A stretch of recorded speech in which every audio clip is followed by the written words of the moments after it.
ನಗರದ ಪತ್ರಿಕಾ ಭವನದಲ್ಲಿ ಕರೆದ ಪತ್ರಿಕಾಗೋಷ್ಠಿಯನ್ನು ಉದ್ದೇಶಿಸಿ ಮಾತನಾಡಿ, ಕಳೆದ 1.5 ವರ್ಷದಿಂದ ಮುಖ್ಯಮಂತ್ರಿ, ಜಿಲ್ಲಾ ಸಚಿವರು, ಸ್ಥಳೀಯ ಸಚಿವರಾಗಿ ಕೇಂದ್ರ ಸರ್ಕಾರದ ಸಂಬಂಧಪಟ್ಟ ಮಂತ್ರಿಗಳಲ್ಲದೆ ಪ್ರಧಾನ ಮಂತ್ರಿಗಳಿಗೂ ಪತ್ರದ ಮುಖೇನ, ಮನವಿ ಮುಖೇನ, ಹೋರಾಟದ ಮುಖೇನ ಬೇಡಿಕೆ ಸಲ್ಲಿಸಿದರೂ ಏಮ್ಸ್ ವಿಚಾರದಲ್ಲಿ ವಿಳಂಬ ಧೋರಣೆ ಅನುಸರಿಸುತ್ತಿದೆ ಎಂದರು. ಏಮ್ಸ್ ಹೋರಾಟ ಸತತವಾಗಿ 1000 ದಿವಸಗಳಿಂದ ನಡೀತಾ ಇದೆ. ಮೊನ್ನೆ 5ನೇ ತಾರೀಕಿಗೆ 1000 ದಿನ ಆಯಿತು. ಸತತವಾಗಿ ಇಷ್ಟು ವರ್ಷ ಈ ಹೋರಾಟವನ್ನು ಮಾಡ್ತಾ ಇದ್ದೀವಿ, ಬೇಡಿಕೆಯನ್ನು ಇಟ್ಟಿದ್ದೀವಿ. ಎಲ್ಲೋ ಒಂದು ಕಡೆ ರಾಜ್ಯ ಸರ್ಕಾರ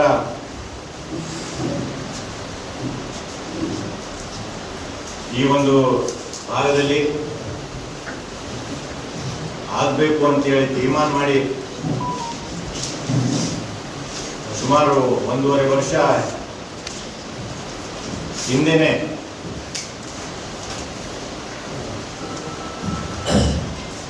ಪ್ರಧಾನಮಂತ್ರಿಗಳಿಗಾಗಿರ್ಬೋದು, ಮುಖ್ಯಮಂತ್ರಿಗಳಿಗಾಗಿರ್ಬೋದು, ಮತ್ತೆ ಹೆಲ್ತ್ ಮಿನಿಸ್ಟರ್ ಆಗಿನ ಕಾಲದ ಹೆಲ್ತ್ ಮಿನಿಸ್ಟರ್ ಆದಂಥ ನಡ್ಡಾ ಅವರಿಗೇನು ಪತ್ರಗಳು ಬರೆದಿದ್ದಾರೆ. ಅದೇ ರೀತಿ ನಮ್ಮ ಜಿಲ್ಲಾ ಮಂತ್ರಿಗಳು ಡಾಕ್ಟರ್ ಶರಣ್ ಪ್ರಕಾಶ್ ಪಾಟೀಲ್ ಅವರು, ಬೋಸರಾಜ್ ಅವರು, ಮತ್ತೆ ಎಲ್ಲ ಶಾಸಕರ ತಂಡ ಪಕ್ಷಾತೀತವಾಗಿ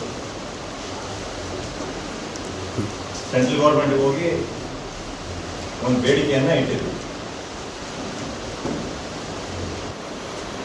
ರಾಜ್ಯ ಸರ್ಕಾರ, ಅದು ಕಾಂಗ್ರೆಸ್ ಪಕ್ಷ, ಮುಖ್ಯಮಂತ್ರಿಗಳು, ಉಪಮುಖ್ಯಮಂತ್ರಿಗಳು ನಮ್ಮ ಪ್ರಣಾಳಿಕೆಯಲ್ಲಿ ಇದನ್ನು ನಾವು ರಾಯಚೂರಲ್ಲಿ ಸ್ಥಾಪನೆ ಮಾಡ್ತೀವಿ ಅಂತ ಹೇಳಿ ಮುದ್ದಾಮಾಗಿ ರಾಹುಲ್ ಗಾಂಧಿ ಅವರು, ಖರ್ಗೆ ಅವರು ಒಂದು ಇದರಲ್ಲಿ ಇವತ್ತು ರಾಯಚೂರಲ್ಲೇ ಸ್ಥಾಪನೆ ಮಾಡ್ತೀವಿ ಅಂತ ಪ್ರಣಾಳಿಕೆಯಲ್ಲಿ ಹೇಳಿ ಆ ಬದ್ಧತೆಯನ್ನು ಮುಂದಿನ ದಿವಸಗಳಾದರೆ ಈ 1.5 ವರ್ಷದಲ್ಲಿ ತೋರಿಸಿದ್ದಾರೆ, ಪತ್ರ ಬರೆದಿದ್ದಾರೆ, ಇಲ್ಲೇ ಹಾಕಬೇಕು ಅಂತೇಳಿ ಒತ್ತಾಯ ತಂದಿದ್ದಾರೆ. ಅದಲ್ಲದೆ ಕಾರ್ಪೊರೇಷನ್ ಅನ್ನು ಮಾಡಿದ್ದಾರೆ. ನಮ್ಮ ಏರ್ಪೋರ್ಟಿಗೆ ಏನೇನು ಕ್ಲಿಯರೆನ್ಸಸ್ ಕೊಡಬೇಕಾಗಿದೆ ಅದೆಲ್ಲ ಕ್ಲಿಯರೆನ್ಸಸ್ನು ಇವತ್ತು ನಾನು ಧನ್ಯವಾದಗಳು ಹೇಳಬೇಕಾಗ್ತದೆ. ಸಿವಿಲ್ ಏವಿಯೇಷನ್ ಮಿನಿಸ್ಟ್ರು, ಇವತ್ತು ಇಂಡಿಯನ್ ಸಿವಿಲ್ ಏವಿಯೇಷನ್ ಮಿನಿಸ್ಟ್ರು ನಮ್ಮ ರಾಮಮೋಹನ್ ನಾಯ್ಡು ಅವರು ಒಪ್ಪಿಗೆ ಕೊಟ್ಟು ಇಲ್ಲ ತಕ್ಷಣವೇ ಇದಕ್ಕೆ ನಾನು ಕ್ಲಿಯರೆನ್ಸಸ್ ಕೊಡ್ತೀನಿ ಅಂತೇಳಿ ಅವರೆಲ್ಲ ನಮ್ಮ MP ಅವರು, ಕುಮಾರ್ ನಾಯ್ಕ ಅವರು, ನಾವೆಲ್ಲ ಹೋಗಿ ಅವ್ರನ್ನ ಭೇಟಿಯಾದಾಗ ಇಮಿಡಿಯೇಟ್ ಆಗಿ ಅದಕ್ಕೆ ಒಪ್ಪಿಗೆ ಕೊಟ್ಟರು. ಇವೆಲ್ಲ ಆಗಬೇಕು, ಇವೆಲ್ಲ ಮಾಡಬೇಕು ಅಂತಂದರೆ ಎಲ್ಲೋ ಒಂದು ಕಡೆ ರಾಜ್ಯ ಸರ್ಕಾರದಿಂದ ಏನೇನು ಮಾಡಬೇಕಾಗಿದೆ ಎಲ್ಲ ಮಾಡಾಯ್ತು. ಮುಂದೆನೂ ಮಾಡಬೇಕು, ಇನ್ನೂ ಬಹಳಷ್ಟು ಇದ್ದಾವೆ. ಇಷ್ಟಕ್ಕೆ ನಿಲ್ಬೇಕಂತ ಇನ್ನೂ ಬಹಳಷ್ಟು ಮಾಡಬೇಕಾಗಿದೆ.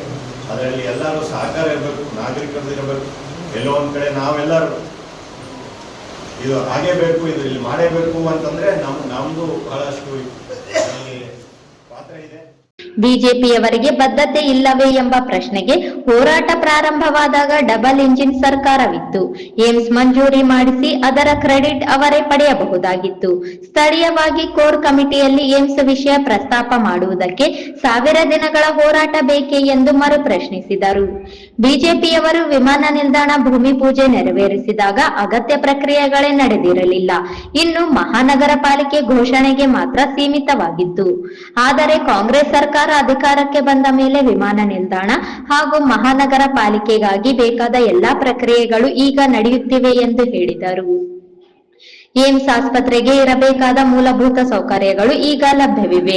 ಮಹಾನಗರ ಪಾಲಿಕೆ, ವಿಮಾನ ನಿಲ್ದಾಣ ಹಾಗೂ ರಾಷ್ಟ್ರೀಯ ಹೆದ್ದಾರಿ ಹೀಗೆ ಏಮ್ಸ್ ಸ್ಥಾಪನೆಗೆ ಕೇಂದ್ರ ಸರ್ಕಾರದ ಮಾನದಂಡಗಳಿದ್ದಾಗಿಯೂ ಕೇಂದ್ರ ಸರ್ಕಾರ 22 ರಾಜ್ಯಗಳಿಗೆ ಏಮ್ಸ್ ನೀಡುವಾಗ ಪಾಲಿಸಿದ ನಿಯಮಗಳನ್ನು ಹೊರತುಪಡಿಸಿ ಈಗ NHMನಲ್ಲಿ ಅನುದಾನ ಬಳಸಿಕೊಳ್ಳಲು ತಿಳಿಸುತ್ತಿರುವುದು ಎಷ್ಟು ಸರಿ ಎಂದು ಪ್ರಶ್ನಿಸಿದರಲ್ಲದೆ, ಇತರೆ ರಾಜ್ಯಗಳಿಗೆ ಇಲ್ಲದ ನಿಯಮಗಳು ಕರ್ನಾಟಕ ರಾಜ್ಯಕ್ಕೆ ಏಕೆ ಅನ್ವಯಿಸಲಾಗುತ್ತದೆ? ಇದನ್ನು ನೋಡಿದರೆ IIT ವಂಚಿತರನ್ನಾಗಿಸಿದಂತೆ ಈಗಲೂ ಅದೇ ಮಾರ್ಗ ತುಳಿಯುತ್ತಿದ್ದಾರಾ ಎನ್ನುವ ಆತಂಕ ಎದುರಾಗಿದೆ ಎಂದು ಅನುಮಾನ ವ್ಯಕ್ತಪಡಿಸಿದರು. ಕಾರ್ಯವನ್ನು ನಾವು ಡೆಲ್ಲಿಯಲ್ಲಿ ಮಾಡಿದ್ದೀವಿ. ಅವತ್ತೂ ಏಮ್ಸ್ ರಾಯಚೂರಲ್ಲಿ ಸ್ಥಾಪನೆ ಆಗಬೇಕು,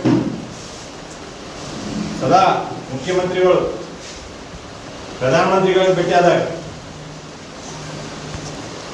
ಅವ್ರಿಗೂ ಈ ಏಮ್ಸ್ವನ್ನ ರಾಯಚೂರಲ್ಲಿ ಮಾಡಬೇಕು ಅಂತೇಳಿ ಪ್ರಸ್ತಾವನೆ ಮಾಡಿದರು.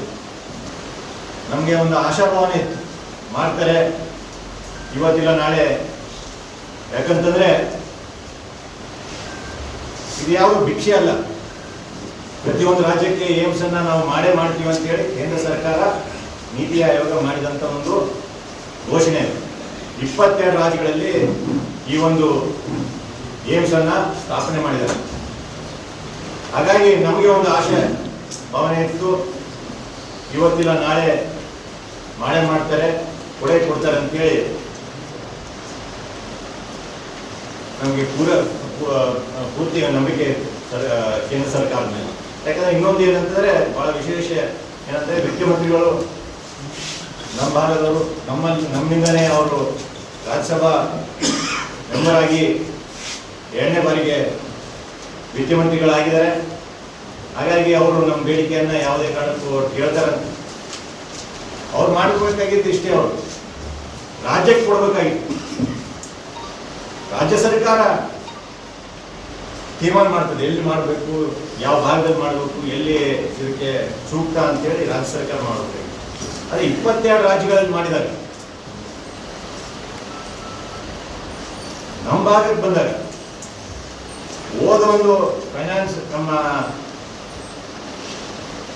ಫೈನಾನ್ಸ್ ಬಿಲ್ ಅದು ಮತ್ತೆ ಬಜೆಟ್, ಕೇಂದ್ರ ಬಜೆಟ್ ಮಂಡಿಸಿದಾಗ ಅವತ್ತೂ ಮುಖ್ಯಮಂತ್ರಿಗಳು ಪತ್ರ ಬರೆದರು ಮುಖ್ಯಮಂತ್ರಿಗಳಿಗೆ ಮತ್ತೆ ಪ್ರಧಾನಮಂತ್ರಿಗಳಿಗೆ.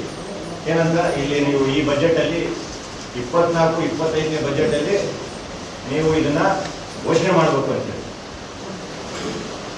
ಅವತ್ತು ಅದನ್ನು ಸ್ಪಂದಿಸಿದ್ದಿಲ್ಲ, ನಿರಂತರವಾಗಿ ಸಂಪರ್ಕನಾಗಿದ್ರು.